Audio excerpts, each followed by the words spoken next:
सभी स्टूडेंट्स का स्वागत है आपके अपने चैनल इको गुरु में। आज हम बात करेंगे मैक्रो इकोनॉमिक्स के बहुत important topic money and banking के बारे में। बैंकिंग के बारे में ऑलरेडी हमने एक वीडियो बनाया हुआ है जिसमें हमने reserve bank of India RBI के ऊपर डिटेल एनालिसिस किया हुआ है, तो वो हम इसमें इंक्लूड नहीं करेंगे।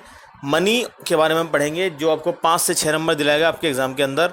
तो मनी आप सब जानते हैं कि मनी कहाँ से आई। जब बार्टर सिस्टम चलता था, बार्टर सिस्टम को ख़त्म करने के लिए हम मनी लाए, क्योंकि बार्टर सिस्टम में डबल कोइंसिडेंस ऑफ बॉन्ड्स होता था, हमें वो चीज़ें नहीं मिल पाती थी जो हमें चाहिए, तो इसलिए हमें मनी का एवोल्यूशन करना पड़ा। मनी आई उस समय। तो मनी वो होती है जो as a medium of payment किसी भी एक्सचेंज के लिए, 2 टाइप्स ऑफ एक्सचेंज में काम आती है, उसमें बोलते हैं मनी। हम अगर लेना देना कोई भी ऑफर एक्सेप्टेंस करेंगे, बाय सेल करेंगे, तो मनी उसमें बहुत महत्वपूर्ण भूमिका निभाती है। तो मनी के 2 टाइप होते हैं, legal money and credit money. Legal money क्या होती है? जो it is guarantee by government और central bank under a law. जितनी भी मनी गवर्नमेंट प्रिंट करेंसी के रूप में आपको देती है वो सारी क्या होती है? Legal money. और क्रेडिट मनी क्या होती है?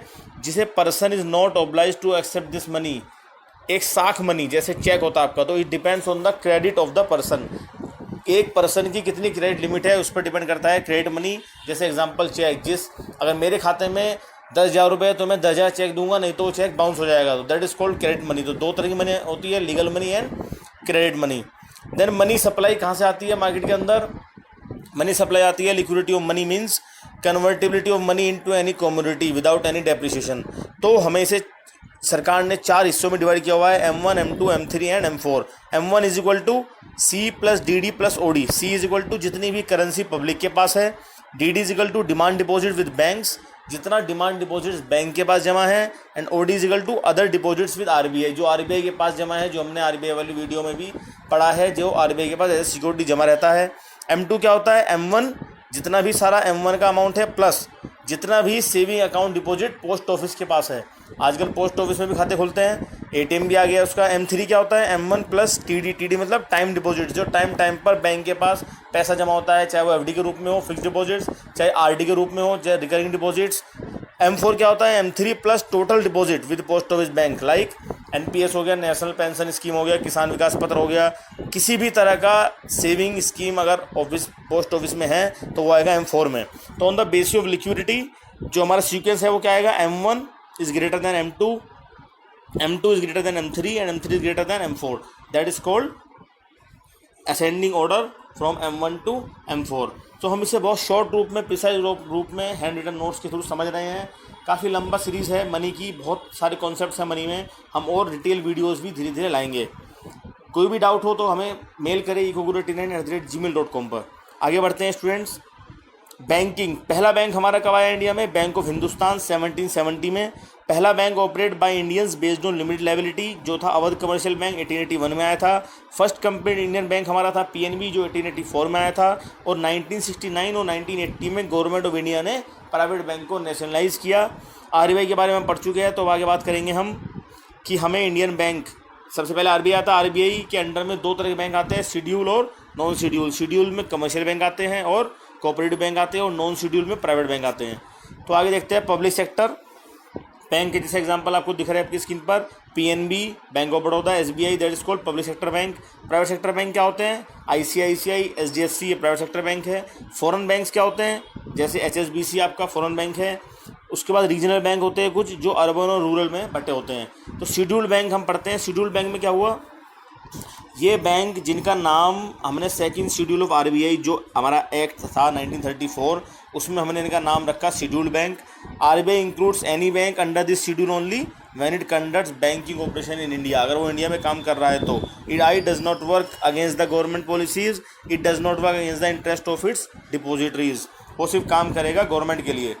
नॉन शेड्यूल बैंक, जो बैंक जिनका नाम इंक्लूड नहीं था RBI एक्ट 1934 में, वो सब कहलाएंगे नॉन शेड्यूल बैंक। देन सबसे बड़ा bank State Bank of India, जिसकी स्थापना 1921 में हुई, और 3 बैंक मिलकर, bank of Bengal, bank of Madras and bank of Bombay मिलाकर SBI को बनाया गया। इन 1 जुलाई 1955 this bank was nationalise and it was named as SBI। ये बहुत इंपॉर्टेंट है स्टूडेंट्स। SBI हमारा सबसे largest public sector bank of India है। In year 2017 in SBI 5 associate bank भी इसमें मर्ज कर दिए। भारतीय महिला bank, SBBJ, state Bank of Patiala, state Bank of Hyderabad, state Bank of Mysore, state Bank of Thiruvananthapuram, ये सब हमने इसमें मर्ज कर दिए। 2019 में financial ministry of Indian government ने बहुत सारे पब्लिक सेक्टर बैंक मर्ज किए। इन पीएनबी में ओबीसी और यूनाइटेड बैंक मर्ज हो गया। Canara bank and syndicate bank was merge. Union bank, Andhra bank and corporation bank was merge. तो बहुत सारे पब्लिक सेक्टर बैंक मिलकर हमने सिर्फ 4-5 बैंक बना दिए। Indian bank and Allahabad bank was merge. तो ये सब हम कॉम्पिटिटिव एग्जाम्स के लिए भी तैयार कर सकते हैं और अपना मनी एंड बैंकिंग के लिए भी इसे पढ़ सकते हैं। तो as a result of this merger India has now total 12 public sector bank. अब हमारे पास कितने पब्लिक सेक्टर बैंक है? सिर्फ 12। आगे देखते हैं कोऑपरेटिव बैंक्स क्या होते हैं। These banks have been establish under cooperative society act 1956। 1956 में एक्ट आया था, उसमें हमने बनाए कोऑपरेटिव बैंक, जिनका मकसद क्या है, एम क्या है? गाँवों में एग्रीकल्चर के लोन देना, रूरल सेक्टर को बढ़ावा देना। जो 3 टायर के से काम करता है, स्टेट कोऑपरेटिव बैंक जो स्टेट लेवल पर होते हैं, डिस्ट्रिक्ट कोऑपरेटिव बैंक जो डिस्ट्रिक्ट लेवल पर होते हैं, और प्राइमरी एग्रीकल्चर कोऑपरेटिव सोसाइटीज़ होती है जो विलेज लेवल पर होती है। कोऑपरेटिव बैंक्स कौन रेगुलेट करता है? आरबीआई, स्टेट गवर्नमेंट और NABARD, national agriculture rural development bank, NABARD. उसका रीजनल रूरल बैंक क्या होता है? दीज वर एस्टेब्लिश ऑन 2 अक्टूबर 1975 और ये रजिस्टर्ड होते हैं रीजनल रूरल बैंक एक्ट 1976 में, जिसका एम है कोऑपरेटिव बैंक वाला ही एग्रीकल्चर को बढ़ावा देना, क्रेडिट देना, गाँवों में मदद करना। आरआरबी जो रीजनल रूरल बैंक है वो एस्टेब्लिश हुए थे as a joint venture between central and state government and public sector commercial bank, तीनों इसमें मिक्स है, जिसमें 50% पार्टनरशिप सेंट्रल बैंक की है, 15% है स्टेट गवर्नमेंट की और 35% है पब्लिक सेक्टर बैंक की। उसका मुद्रा बैंक जो माइक्रो यूनिट्स को बढ़ावा देते हैं उन्हें बोलते हैं मुद्रा बैंक। और ये इनका काम क्या होता है? ये 3 तरह के लोन देते हैं। शिशु लोन जो 50,000 तक होता है, किशोर लोन जो 50,000 to 5 लाख तक होता है, और तरुण लोन जो 5 लाख से 15 लाख तक होता है। अभी आपने देखा था 3 दिन पहले फाइनेंस मिनिस्टर हमारे वित्त मंत्री निर्मला सीतारमण जी ने भी कुछ घोषणाएं की लोन को लेकर। 20 लाख करोड़ का पैकेज दिया मोदी जी ने कोविड-19 को रोकने के लिए, इसे सपोर्ट करने के लिए। तो ये सब हमारा इस बैंक के थ्रू ही चैनलाइज हुआ है। आगे बैंक बोर्ड ब्यूरो, BBB क्या होता है? ये हमारे एस्टेब्लिश हुआ था 2016 में on the recommendation of PJ Nayak committee. इसका एम क्या है? To improve the administration of public sector bank का एडमिनिस्ट्रेशन को मजबूत करना। इसके करंट चेयरमैन कौन है? भानु प्रताप शर्मा जी। तो ये BBB ये क्लास जो हमारे 11th-12th में पढ़ते हैं मैक्रोइकॉनॉमिक्स उसमें नहीं आता है, पर ये अगर हम कॉम्पिटिटिव एग्जाम की तैयारी कर रहे हैं तो उसके लिए बहुत इंपॉर्टेंट है।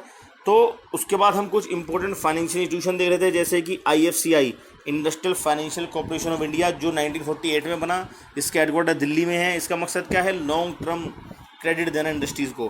ICICI जैसा आप जानते हैं बहुत बड़ा बैंक है, प्राइवेट बैंक, जिसकी फुल फॉर्म क्या है? Industrial credit and investment corporation of India, 1955 में बना था ये। इसका मकसद क्या है? To credit to medium and small industries. IDBI industrial development bank of India जो 1964 में बना। देन LIC ये 1956 में बनी, इसका हेडक्वार्टर मुंबई में है। Export import bank of India EXIM ये 1982 में बना। नाबार्ड बहुत इंपॉर्टेंट है स्टूडेंट्स कॉम्पिटिटिव एग्जाम्स के लिए। National bank for agriculture and rural development जो 1982 में बना, इसका एम क्या है? To provide loan for agriculture and rural development. National housing bank NHB ये 1988 में बना, इसका हेडक्वार्टर है न्यू दिल्ली में। SIDBI small industries development bank of India ये 1990 में बना, इसका हेडक्वार्टर लखनऊ में है। इसका मकसद क्या है? To provide loans to small industries. तो आपने इतने सारे फाइनेंशियल इंस्टीट्यूशंस के बारे में पढ़ा जिनका मकसद क्या है? फाइनेंस से रिलेटेड एक्टिविटीज़ करना। ये अपने कॉम्पिटिटिव एग्जाम्स के लिए आप तैयार कर सकते हैं स्टूडेंट्स। तो हमने आज क्या क्या पढ़ा, एक बार दोबारा से क्विक रिव्यू देख लेते हैं।